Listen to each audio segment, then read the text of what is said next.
তার হৃদয়ে পাথরে অঙ্কিত করার নেই গেঁথে যায়, তার হৃদয়ে সারা জীবন থেকে যায়।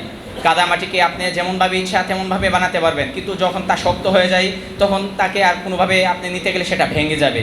শিশুর কোমল হৃদয় হচ্ছে কাদামাটির নেই, আপনি যেভাবে ইচ্ছা সেভাবেই তাকে বানাতে পারবেন।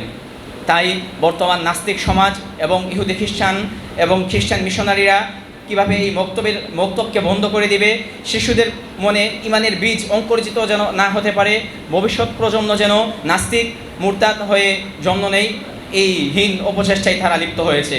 তাই দেখা যায় তাদের ষড়যন্ত্র অনেকটাই সফল। তারা মক্তবের পরিবর্তে তারা নিয়ে এসেছে বিভিন্ন মর্নিং স্কুল, বিভিন্ন ধরনের এক্সাম প্রাইভেট দিয়ে তারা আমাদের শিশুদেরকে, কোমলমতি শিশুদেরকে কোরআন শিক্ষা থেকে, ইসলামের মৌলিক শিক্ষা থেকে দূরে সরিয়ে নিয়ে যাচ্ছে। আমরা আরও বেশ কিছুদিন আগেও লক্ষ্য করতাম প্রভাতকালে দল বেঁধে শিশুরা মসজিদের দিকে যাচ্ছে, তাদের আলিফ বা তাসার সুরে মুখরিত হয়ে যেত গ্রাম বাংলার অঞ্চল, কিন্তু সেই দৃশ্য আর চোখে পড়ে না।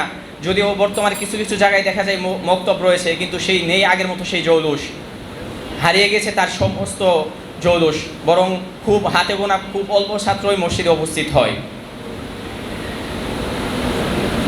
মক্তবের সফলতা বর্তমান সময়ে মাদ্রাসায় খুব অল্প সংখ্যক ছাত্রই পড়ে, অধিকাংশ ছাত্রই পড়ে স্কুল কলেজ ইউনিভার্সিটিতে। তো আর স্কুল কলেজ ইউনিভার্সিটির মাঝে শিক্ষা ব্যবস্থার দিকে যদি আমরা তাকাই তাহলে দেখতে পাবো সেখানে হিন্দুত্ববাদ নাস্তিকতায় ভরপুর। প্রত্যেকটি শ্রেণীতে, প্রত্যেকটি পাঠ্য গদ্য, প্রত্যেকটি কবিতাই নাস্তিকদের লেখা বা হিন্দুদের লেখা। উপরন্তু কিছুদিন পূর্ব থেকেই একের পর এক সংশোধনী পাঠ্যসূচিতে চলে আসছে। আর যত সংশোধনী হচ্ছে প্রত্যেক সংশোধনীতেই হিন্দু এবং নাস্তিকদের লেখা বৃদ্ধি পাচ্ছে। লাল গরুর নামে, তারপরে হিন্দুদের ইসলাম শিক্ষা বইয়ের মাঝেও সরাসরি হিন্দুদের মূর্তির ছবি পর্যন্ত তারা দিয়ে দিয়েছে।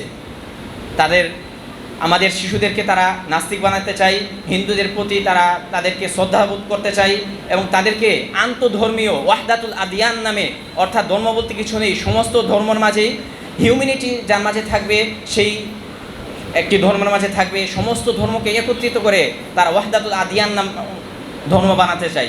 যদিও ওইখানে হিন্দুত্ববাদ এবং নাস্তিকতাকেই তারা প্রাধান্য দিচ্ছে। বিপরীতে মুসলিম লেখকদের যে সমস্ত লেখা ছিল, রাসূল সাল্লাল্লাহু আলাইহি ওয়াসাল্লামের জীবনী ছিল, খলিফা আবু বকরের জীবনী ছিল, প্রার্থনা কবিতা ছিল, উমর ফারুকের কবিতা ছিল, সমস্ত কিছু মুছে দিয়ে তারা শরীফার মতো তানজেন্দার নামক কুফরি মতবাদকে সেখানে ঢুকিয়ে দিচ্ছে। তাতে আমাদের যে সমস্ত ছাত্ররা রয়েছে তারা নিজেদের অজান্তেই নাস্তিক না হলেও, পরিপূর্ণ নাস্তিক না হলেও তারা 70% 60% নাস্তিক হয়ে যাচ্ছে। সেটা আমরা খুব ভালোভাবে যদি লক্ষ্য করি তাহলে বুঝতে পারবো।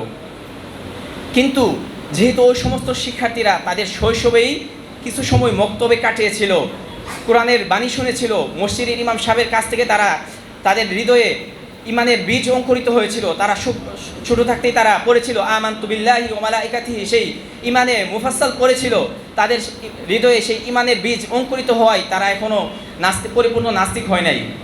এবং বর্তমানে যারা শিক্ষিত অভিভাবক, যারা টিচার রয়েছেন বিভিন্ন ইউনিভার্সিটি, স্কুল কলেজে, তাদের প্রতি যদি আমরা তাকাই, তারা যদি কোরআন হাদিস সম্পর্কে ন্যূনতম জ্ঞান রাখেন, সেটার অবদান হচ্ছে মক্তব।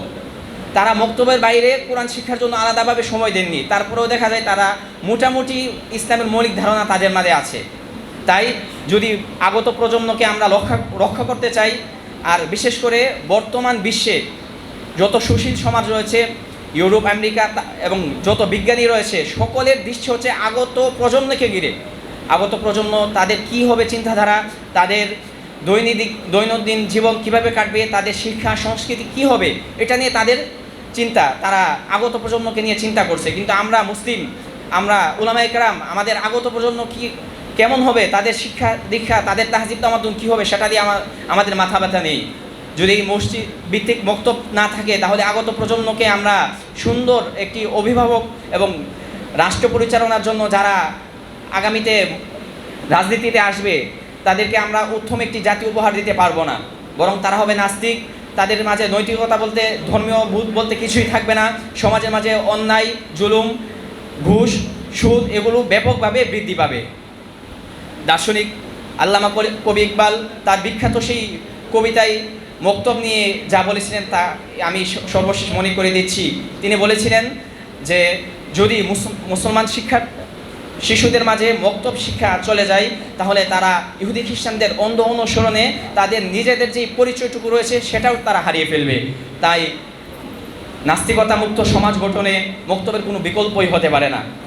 মহান আল্লাহ তাআলা আমাদেরকে যেন মসজিদ ভিত্তিক মক্তবকে সুন্দরভাবে আরও গতিশীল করতে পারি সেই তৌফিক দান করুন।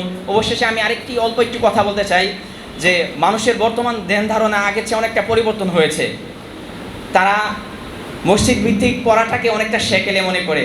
তারা ভাবে যে মসজিদে আমার সন্তানরা গিয়ে পড়বে, সকলে একসাথে থাকবে, এখানে কি শিক্ষা দেওয়া হয় এটাকে তারা ছোটোভাবে দেখে। তাই কালের বিবর্তনে আমরাকে যদি মসজিদ ভিত্তিক শিক্ষার পাশাপাশি ইসলামিক কিন্ডারগার্টেন প্রতিষ্ঠার দিকে মনোযোগ দেই, তাহলে এটা হবে সবচেয়ে প্রশংসনীয় একটি উদ্যোগ। কেননা বর্তমান অভিভাবকরাও চায় না তারা তাদের সন্তানদেরকে এই সমস্ত হিন্দুত্ববাদ নাস্তিকতা তাদেরকে শেখায়। কেননা তারা বুঝতে পেরেছে যদি এই শিক্ষায় তাদেরকে শিক্ষিত করে তাহলে তাদের সন্তানরা নৈতিকতা বিবর্জিত হয়ে পড়বে। তাই আমরা উলামায়ে কেরাম যারা আছি অবশ্যই আমরা ইসলামিক কিন্ডারগার্টেন প্রতিষ্ঠার দিকে নজর দিব, যেখানে ইসলামী শিক্ষার পাশাপাশি জাগতিক শিক্ষারও সমন্বয় ঘটবে। পরিশেষে আমি অভিভাবক শ্রেণীদেরকে লক্ষ্য করে বলতে চাই, প্রিয় অভিভাবক, আপনি আপনার সন্তানকে মাদ্রাসায় দিবেন নাকি স্কুলে পড়াবেন সেটা আপনার বিষয়, কিন্তু ভবিষ্যতে সেটা আপনার ঠিকানাকে নির্বাচন করবে। আপনি কি বৃদ্ধকালে আপনার সন্তানের সাথে থাকবেন নাকি বৃদ্ধাশ্রমে। মহান আল্লাহ তাআলা আমাদেরকে মক্তবের গুরুত্ব প্রয়োজনীয়তার প্রতি লক্ষ্য রেখে মক্তব শিক্ষাকে আরও যেন বেগবান করতে পারি, ইসলামিক কিন্ডারগার্টেন যেন প্রতিষ্ঠা করতে পারি, আমাদেরকে সেই তৌফিক দান করুক। আমিন ওয়া আখির দাওয়ানা আলহামদুলিল্লাহি রাব্বিল আলামিন।